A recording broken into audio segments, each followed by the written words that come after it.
اگه این 7 راز موفقیت از نگاه آقای گابور ماته رو ندونید مطمئنا پشیمون میشین. راز شماره 1: بازیگوش باش. کتاب معرفی میکنن به نام 5 پشیمانی بزرگ آدم‌های در حال مرگ. و یکی از بزرگترین پشیمونی‌ها چی بوده؟ این بوده که اینها صرفاً کار کردن و دنبال اهدافشون بودن و به اندازه کافی بازیگوشی نکردن. حالا آقای گابور ماته میگه که مهمترین بخش مغز رشد کردنشه و از لحاظ علمی و فیزیولوژی مغز باید رشد کنه و این رشد کردن در تحصیلات آکادمیک و کار کردن اتفاق نمیافته، با بازیگوشیه که این اتفاق محقق میشه. پس به اندازه کافی بازیگوش باش. راز شماره 2: کمک بگیرید. اینجا کتابی معرفی میکنن به نام پسرک، موش کور، اسب و روباه. یک کتاب کودکانه است به ظاهر، ولی در واقع کتابیه که مخصوص بزرگسالانه.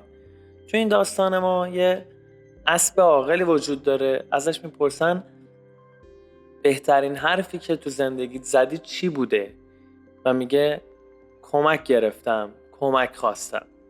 آقای گابور ماته میگه که انسان‌ها از کمک گرفتن خجالت میکشن و نتیجتاً شرم و خجالت کشیدن برای بشریت و آدم‌ها بسیار فلج کننده است. 3. ریشه مشکل رو پیدا کن. مطمئناً همه چالش‌هایی تو زندگیشون دارن یا به مشکلاتی برمیخورن که هر کدوم از اینا دلایلی برای خودشون دارن. شاید ما قراره تو مسیر زندگی پیشرفت کنیم یا تغییر مسیر زندگی بدیم. پس ما باید منبع اون مشکل رو پیدا کنیم و ریشه یابی کنیم تا یک قدم به حل کردن اون موضوع نزدیکتر بشیم.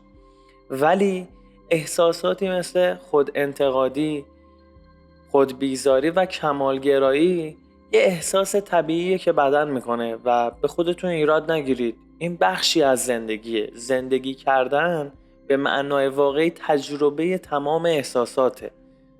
پس به خودتون سخت نگیرید. راز شماره 4: بپرسید چرا درد. میگن که هیچ کس رو ندیدم صبح بیدار بشه بگه از امروز میخوام معتاد بشم، ولی بعضن وارد چرخ رفتارهایی مثل پورنوگرافی یا موارد دیگه میشن و احساس سرخوشی و سرزنده بودن میکنن و یا اعتیاد به هر گونه مواد مخدر.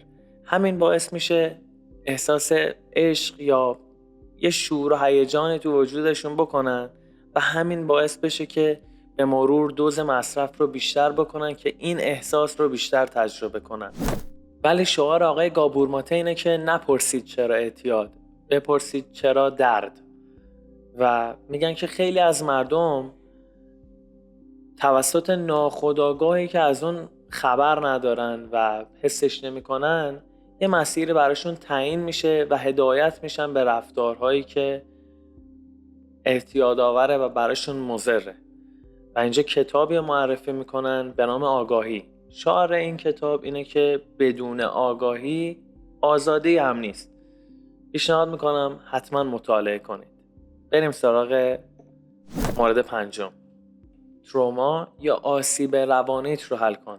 ازشون میپرسن که آیا تروماها باعث میشه اختلالی در کنترل استرس در بزرگسالان ایجاد بشه؟ آقای ماته میگن که تنظیم استرس تو بدن انسان به ارتباطی فیزیولوژی بین بخش‌های از مغز و غده فوق کلیوی که استرس اسمشو میذاریم گفته میشه. ولی هیچ کودکی بلد نیست استرسش رو کنترل کنه. بزرگسالان باید یاد بگیرن چطوری استرسشون رو کنترل کنن، مدیریت کنن بدون اینکه تو استرسشون غرق بشن. و این بستگی به مدارهای مغزی و گیرنده‌های شیمیایی مغز داره و برای بهبودش دقیقاً مثل نوعی ورزش کردن یا مهارت باید یاد بگیرن و بهبودش بدن. و دقیقاً این تروماها یا آسیب‌های روانی باعث میشه این فرایندی که بین مغز و غده فوق کلیوی وجود داره ضعیف‌تر بشه و ما نتونیم به خوبی اون استرس رو کنترل کنیم. راز 6: تعریف اعتیاد رو درک کنید. میگن که چیزی به اسم اعتیاد سالم ما نداریم و اگر سالم باشه اعتیاد نیست. اگر اعتیاد باشه خب سالم نیست. یعنی چی؟ ما یک سری عادات و علاقه داریم که اینا سالم محسوب میشن و اعتیاد هم نیستن، مثل ورزش کردن، ساز زدن، موسیقی کار کردن و. حالا اعتیاد چیه؟ هر رفتاری که آرامش و لذت کوتاه مدتی رو باش تجربه میکنید و میل اینو پیدا میکنید که دوباره تکرارش کنید، تو این چرخه قرار میگیرید و در دراز مدت پیامدهای منفی براتون داره و مطمئنا نمیتونید اونو ترک کنید، این اعتیاد محسوب میشه. ولی اگه رفتاری دارید که ادامه داره و هیچ مشکلی در دراز مدت براتون ایجاد نمیکنه یا پیامد منفی نداره، این اعتیاد نیست. این اسمش علاقه، لذت و عادت محسوب میشه. و اگه عادت سالمی دارید که هیچ سودی براتون نداره، اینا باید بذارید کنار، چون ما هیچ عادت سالمی هم نداریم. و اینم اضافه کنم که اعتیاد بردگیه. آیا به نظرتون ما بردگی سالم هم داریم؟ راز هفتم، شجاعت اینو داشته باش که خودت باشی. ایشون میگن که اگه من همیشه نقش آدم خوب بازی کنم، بعد یه مدت احساس تنهایی تو من ایجاد میشه. حتی اگه تو از من خوشت میاد چون من اون آدم خوبم، خب مطمئنا اون آدم خوبه من نیستم. اون صرفاً یه نسخه تقلبی از منه. من نقش بازی کردم و خودم نیستم. اون کتابی که اول ویدیو بهتون معرفی کردم، یکی دیگه از پشیمونیاشون اینه که شجاعت این که خودشون باشن رو نداشتن و پشیمونی بعدیشون اینه که شجاعت ابراز احساساتشون رو نداشتن. یعنی غمگین بودن ولی خودشون رو شاد نشون میدادن یا هر احساس دیگه‌ای. حالا سوال اینه، قراره ما صبر کنیم خدا نکرده بیماری لاعلاجی بیاد سمتمون و اون ما رو بیدار کنه که چطوری خودمون رو دوست داشته باشیم، چطوری خودمون باشیم و یک سری چیزای دیگه که تو این ویدیو بهتون توضیح دادم؟